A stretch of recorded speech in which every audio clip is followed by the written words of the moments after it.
Hello, I'm Pastor Jeremy Combs, and we're going to pause for a proverb. Let's go. We're in Proverbs chapter 9, and we start with verse number 12. If thou be wise, thou shalt be wise for thyself, but if thou scornest, thou alone shalt bear it. Wisdom will not only increase your life, we saw that in verses 10 and 11, but it will also increase your learning. Wisdom will be an advantage both to you and consequently to those around you. Yet, along with the advantages of wisdom comes some advice. Seek to be wise for yourself. Human nature is always to work on others. Divine initiation is to start with yourself. The best way to pursue wisdom is to be the best person that you can be, and then everyone around you will naturally benefit from it. Be a wise man, and you'll be a good father. Be a wise woman, and you'll be a great wife. Wisdom always adds up. The scorner, who's mentioned in the second half of the verse, fights against wisdom. He finds that he hurts rather than helps others around him. He drags others down, or he's simply just ignored because of his incessant foolishness. Scorning hurts others, and ultimately it pushes them away. Scorning always subtracts.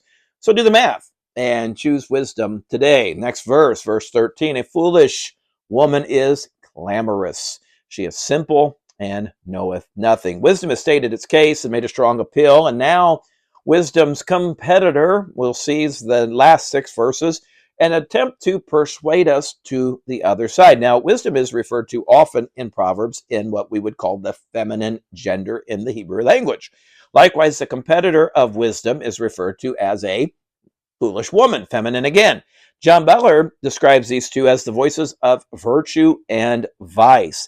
Unlike wisdom, who starts off by telling us what she has done, the foolish woman begins with an emphasis on what she says and will not say. She is described as loud. That's the idea of clamorous. This speaks not so much of the volume of her voice, but more to the spirit.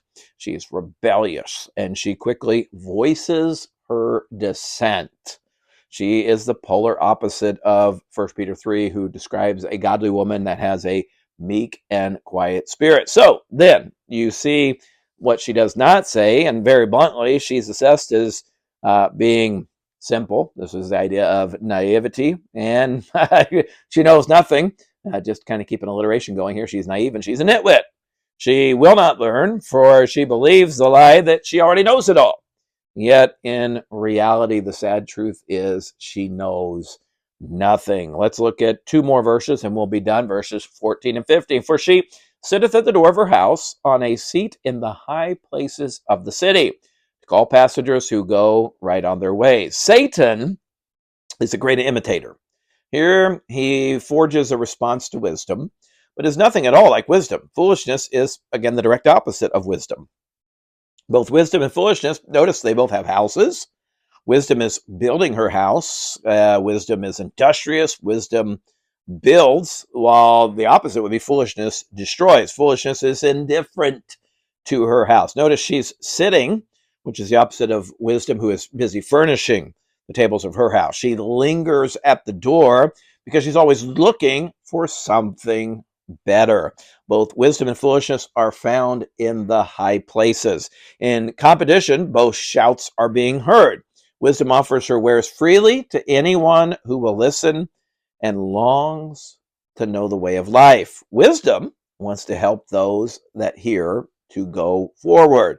Foolishness also is crying out, though, to anyone who is on the path of life, who will stop and give in to her wares, which are deceitfully offered as free and fulfilling. And both are out and out lies. They're very costly and they will never, ever satisfy. So, who will you listen today?